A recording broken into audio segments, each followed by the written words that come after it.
Hey everybody, this is Victor. I'm here with Zed, and we're going to be talking about how Zed went from one flip at a time to five flips at a time. How are you doing? Good. What about yourself? I'm good. I'm good. Well, I appreciate you joining me. Definitely want to hear your story, and you've made a lot of progress, a lot of transformation in the last, several months, and really want to share that with everyone here. As we dive into it, let's start with your background. What do you do for a living? Well, I'm a full-time, right now, I'm full-time real estate investor and also realtor by trade. I've been as a realtor almost 2 years and as an investor almost 6 years, about 6 years. Oh, okay, awesome. And then how did you, or when did you get started with the flipping? Flipping, it was almost 5 years ago, 4 or 5 years ago. But I was doing like a couple of them a year, Hmm. and then last year I started. Yeah, last year I started like to do maybe one per season. Okay. But then this year I kind of I want to boost it, to do more than Mhm. per season or per month. Oh, okay. So with that, because you're doing like one at a time and doing fine, was there anything that changed for you that you wanted to do more or that you wanted to take on more flips at once? I kind of, want to do to scale and to switch to more, switch the whole real estate as a because I do rental as well. Mhm. From being just a landlord, just a rehabber to be on top of the business Okay. and kind of switch it to more a business model. So that's kind of the thing. I was thinking by myself, hey, I'm doing full time there, so whether I'm on the sites or off the mark, off the sites, why I just don't kind of, boost more and have more volume Mhm. and work on creating a team for to work with me. No, I'm right with you there. It sounded like your flips were good and profitable, and you kind of figured to yourself like, okay, let's just do more of this. It's working, so let's just crank it up and scale up. Correct, but however, it didn't. It doesn't go this way all the time. Okay. There's some, some issues, some problems going on with that. But it's kind of interesting here, and I learned a lot, and I'm still learning, especially from you. No, I appreciate it. We've learned a lot, and we'll talk about that as we progress here with the interview and the case study. Before we get to some of the teachings, what were some of like the struggles and the hurdles you were facing with, like when you were going from one to multiple flips? And what were some of the pain points you had to deal with? Well, it sounds so simple, but it's really kind of the balance between. First of all, let me say I have a family. I'm married. I have a son. So with all that stuff, new dad. So between the balance between the family, household, and the business stuff. So when I have an issue with the flip, with one flip, that means one issue, one visit, one conversation, and that's it.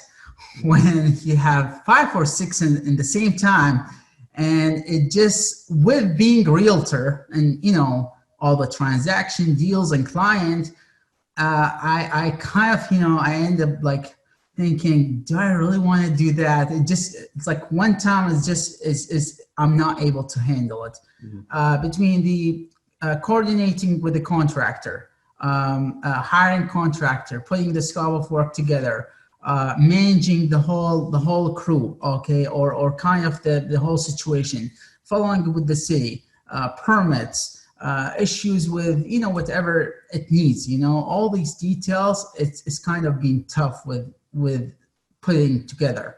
So I've been focusing on recently. I switched my mindset, and instead of focusing on more deals and tasks, I'll focus on creating a kind of a business platform and team that I work with, so I'm able to scale.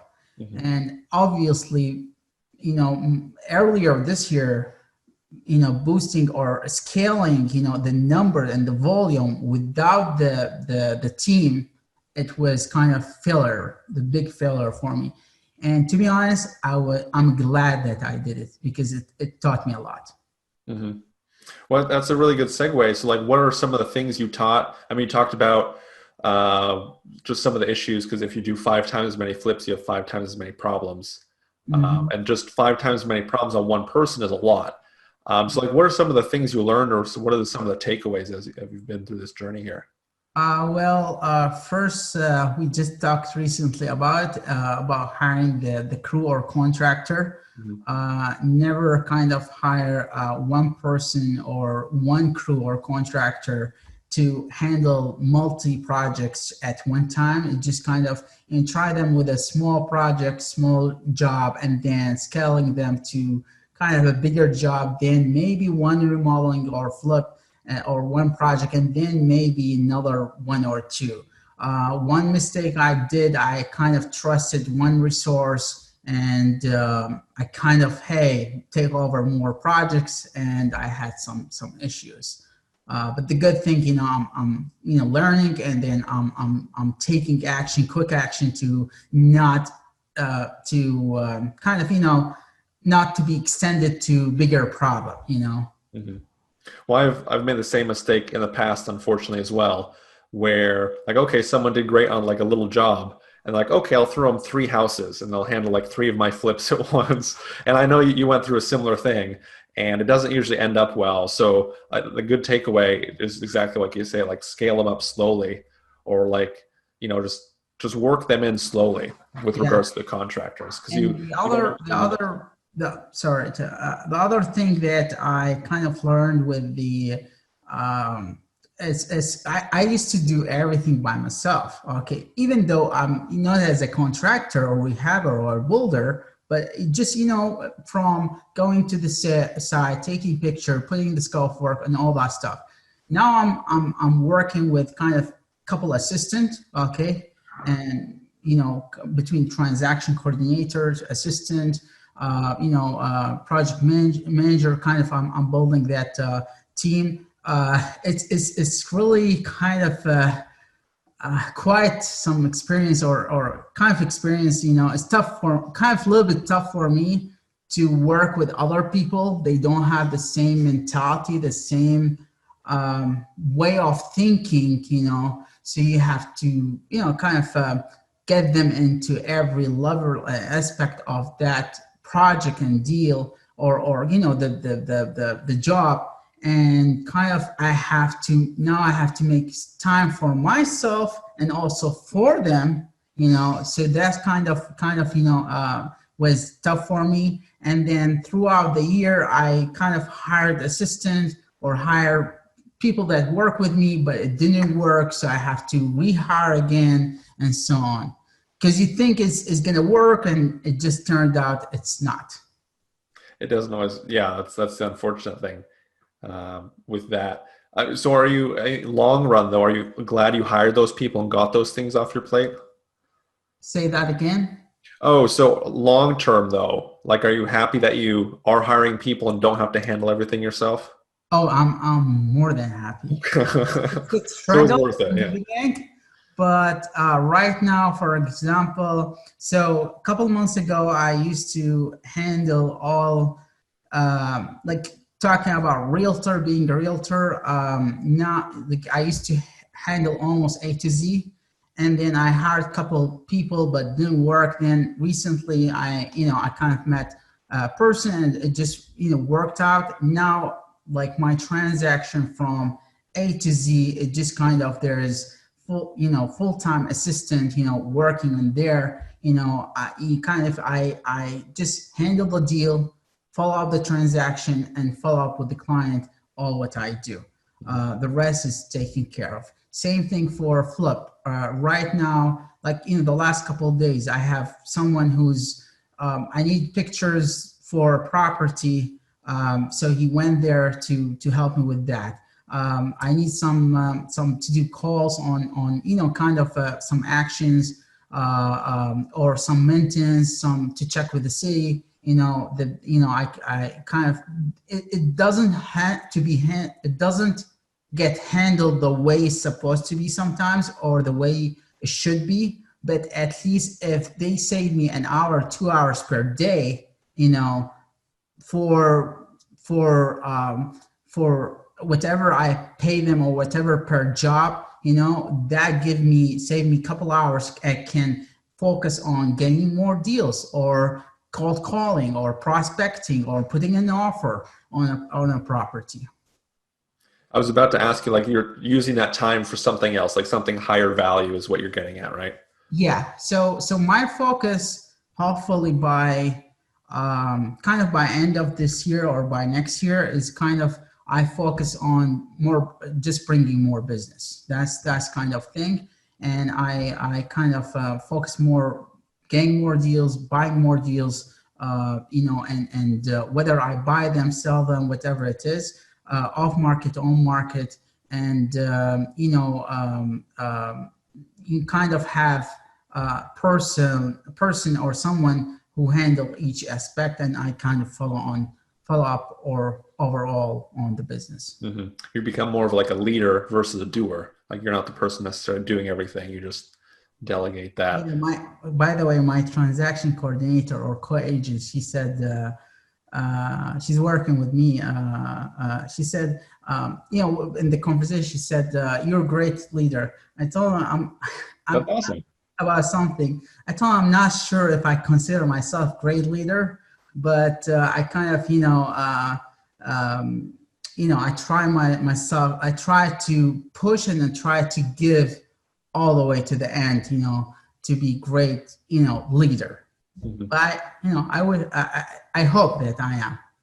It sounds like you are. If you're getting those types of compliments and you're growing, and I know your flipping business is doing well. I don't know so much about the realtor side. That's not my specialty. Yeah. So what does the future hold for you? Like, it sounds like you want to do more flips. Are you thinking sometime next year you'll be doing like 6, 7 at a time, or like, what are you thinking for the future with regards to you in real estate?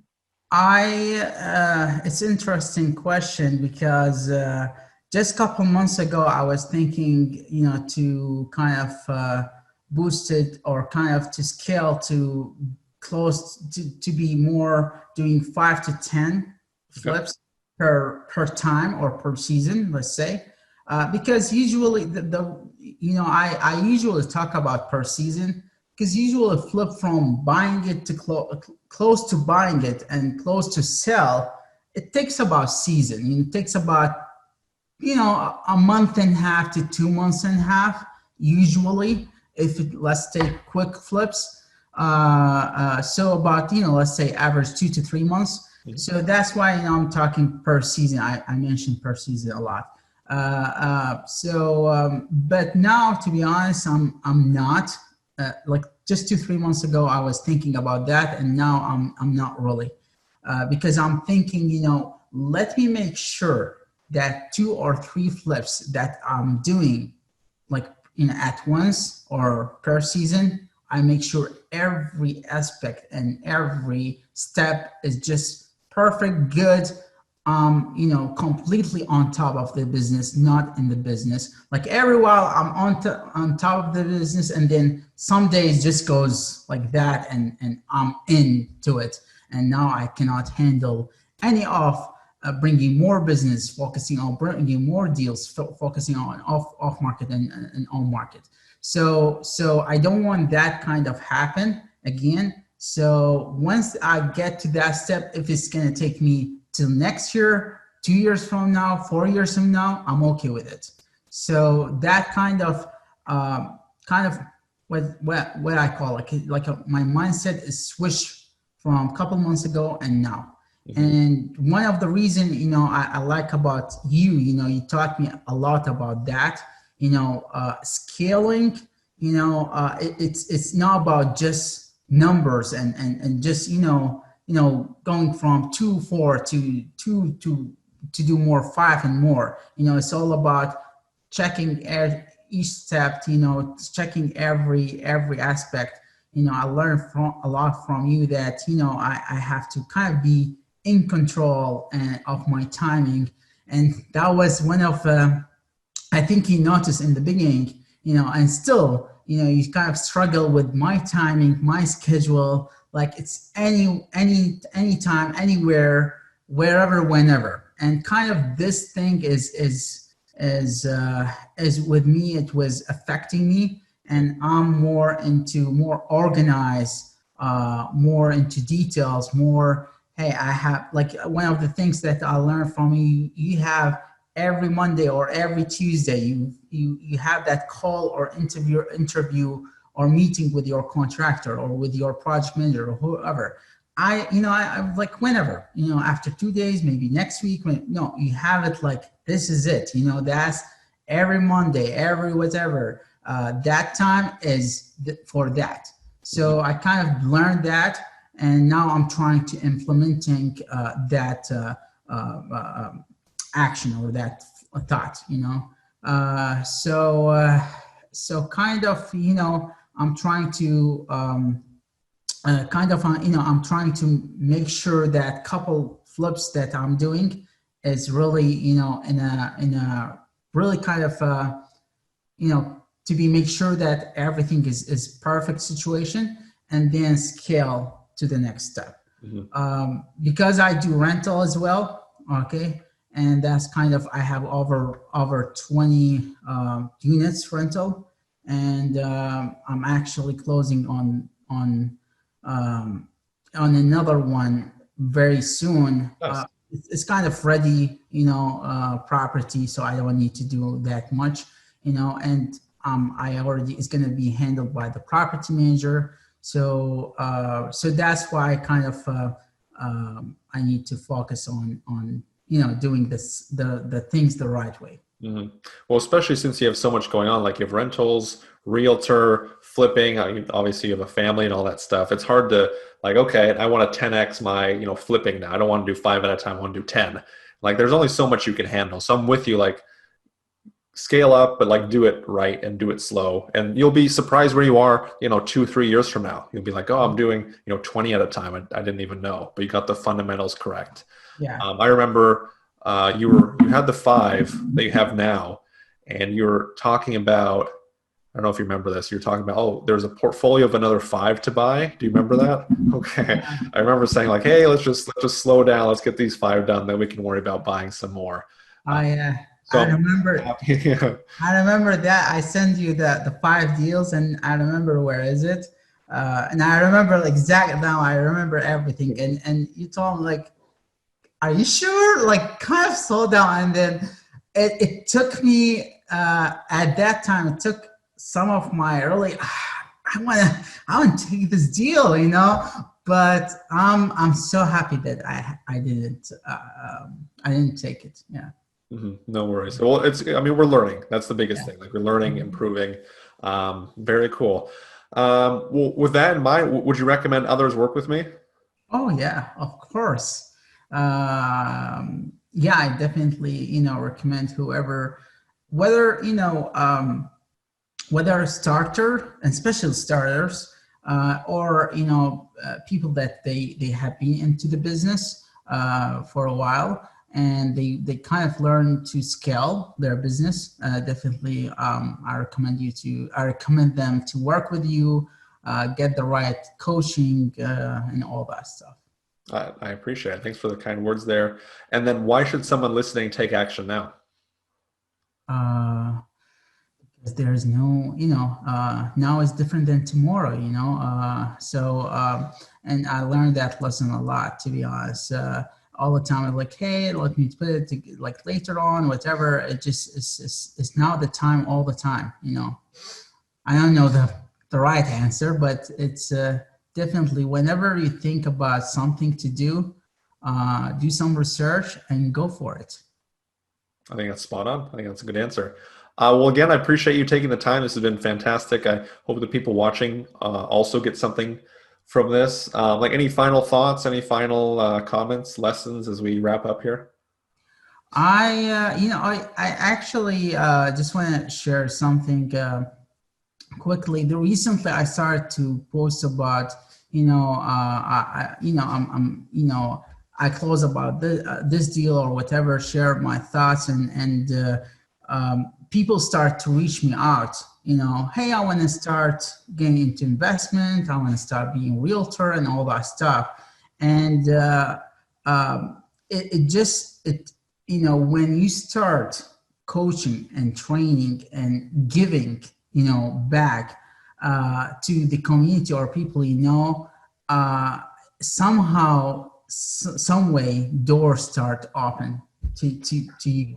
And I feel like I start to have the sense of what you're doing, and I really appreciate I got to know you, and I got the right kind of coaching and training and, you know, kind of mentor that, and it has been a pleasure getting to know you.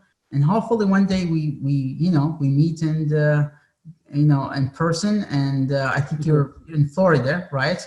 I'm in And Florida. I mean, you're in Michigan. Yeah, we can do yeah, that sometime. It's kind of tricky right now, but I think we'll figure out I know, I know. So yeah, other than that, everything perfect. That sounds good. Thank you again. Yeah, I'm curious. I'm just genuinely excited to where you'll be in the future. Like, you're making good progress. It always feels like it's slower in the moment, but then you look back, you're like, oh my God, it's been, you know, 3 months and I've done crazy things, or it's been a year and I'm, you know, totally in a different place, and it's a much better place. So that's always how it goes. It just always feels slow in the moment, but you look back and it goes really quick. Yeah. Well, sounds good. Hey, appreciate it again. Thanks so much. We'll wrap it up here. Thanks everyone for joining. Thank you so much.